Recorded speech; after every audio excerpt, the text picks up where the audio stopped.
Pushups एक काफ़ी अच्छा एक्सरसाइज है, आपके चेस्ट, ट्राइसेप्स और शोल्डर्स को टारगेट करती है।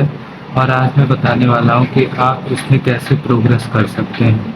सबसे पहले नॉर्मल पुशअप्स जो होते हैं वो लगभग सभी लोग कर लेते हैं। उसका एक परफेक्ट फॉर्म होता है जिसमें आपको अपने हाथों को इनवर्ट रखना होता है, 90 डिग्री पे नहीं रखना होता है। मतलब सिंपल सी बात है कि हाथ बाहर की तरफ नहीं जाने चाहिए और आपके ट्राइसेप्स जो है वो एंगेज होने चाहिए। ये सबसे पहला फॉर्म है पुशअप का, जो कि नॉर्मली जाना जाता है और सबसे अच्छे से ये चेस्ट को टारगेट करता है, मेनली मिडिल चेस्ट को और काफ़ी अच्छी तरह से लोअर चेस्ट को भी। पर कई लोगों के लिए काफ़ी आसान हो चुका है और कुछ लोगों के लिए काफ़ी डिफ़िकल्ट है। तो अगर काफ़ी डिफ़िकल्ट है तो उसके लिए इसके ईज़ी वेरिएशंस होते हैं। वॉल पुशअप्स, इंक्लाइंड पुशअप्स और लो हाइट इंक्लाइंड पुशअप्स, नी पुशअप्स जिसे बोलते हैं। लगभग सेम ही चीज़ होती है, बट फॉर्म वही रहता है सेम, बस थोड़ी हाइट पे रहता है इंक्लाइंड पुशअप्स। और फिर नॉर्मल पुशअप्स। और अगर आपको इससे और प्रोग्रेस करनी है, आप आसानी से कर ले रहे हैं, तो उसके लिए होते हैं diamond pushups, wide pushups, Archer pushups भी होते हैं और decline pushups. Decline pushups important है बॉडी बिल्डिंग के लिए या फिर कैलिस्थेनिक्स के लिए, क्योंकि ये आपकी अपर चेस्ट को टारगेट करता है और फ्रंट डेल्ट जो होती है शोल्डर्स की, उसे काफ़ी अच्छे से ये ट्रेन करता है। डिक्लाइन पुशअप्स काफ़ी इम्पॉर्टेंट है क्योंकि डिक्लाइन के बाद ही पाइक पुशअप्स आते हैं और उसके बाद वॉल हैंड स्टैंड, फिर हैंड स्टैंड पुशअप्स, जो कि काफ़ी ज़्यादा एथलेटिक माने जाते हैं। अगर आप 10 पुशअप्स कर लेते हैं तो आपका एवरेज माना जाएगा। अगर आप 20 से 25 पुशअप्स कर लेते हैं तो काफ़ी अच्छी लेवल मानी जाएगी आपकी। अगर आप 25 to 35 कर ले रहे हैं तो काफ़ी ज़्यादा अच्छा है।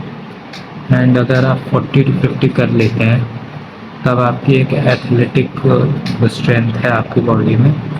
तो 40-50 पुशअप्स के लिए भी आपको ऐसे प्रोग्रेस करना पड़ता है, उसे लैडर मेथड बोलते हैं। कई सारी चीज़ें हैं इसमें, तो आज मैं वही बताने वाला हूँ। सबसे पहले स्टार्ट करते हैं कि अगर आप नहीं परफॉर्म कर पा रहे हैं एक स्ट्रिक्ट पुशअप, तो उसके लिए उसके ईजी वेरिएशंस कैसे कैसे करने हैं। सबसे पहले इंक्लाइंड पुशअप किसी भी हाई प्लेटफॉर्म पे, जैसे कि ये बेड है, इस पे आपको एडजस्ट होके अपनी बॉडी को स्ट्रेट रखना है और पुशअप्स परफॉर्म करने हैं। ये सबसे बेसिक लेवल के पुशअप्स होते हैं। फिर दूसरे आते हैं ये वाले इंक्लाइंड पुशअप्स, जिसमें हाइट कम रखनी है आपको और पुशअप्स परफॉर्म करने हैं। ये भी काफ़ी बेसिक है और लोअर चेस्ट को काफ़ी अच्छे से टारगेट करते हैं।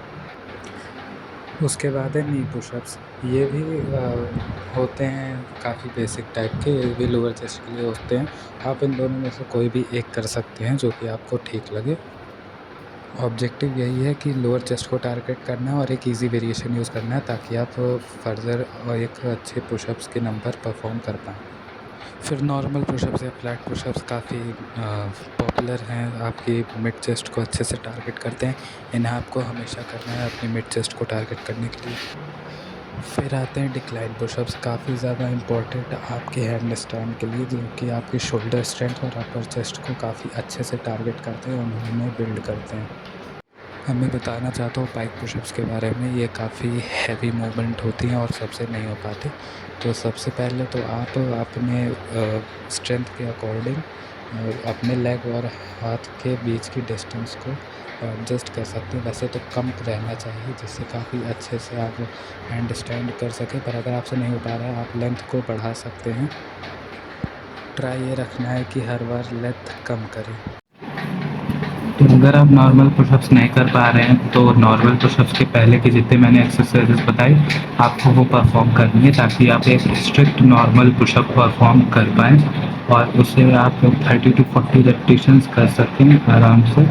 उसके बाद अगर आप 30 to 40 रेप्स कर पा रहे हैं, इसका मतलब स्ट्रेंथ बिल्ड हो चुकी है और अब आप डिफ़िकल्ट वेरिएशन की तरफ जा सकते हैं। पर वर्कआउट में आपको डिक्लाइन पुशअप्स, नॉर्मल पुशअप्स को रखना ही है, ताकि आपकी फुल चेस्ट और शोल्डर्स जो है वो ट्रेन हो पाए और यूनिफॉर्मली जो है बॉडी बिल्ड हो।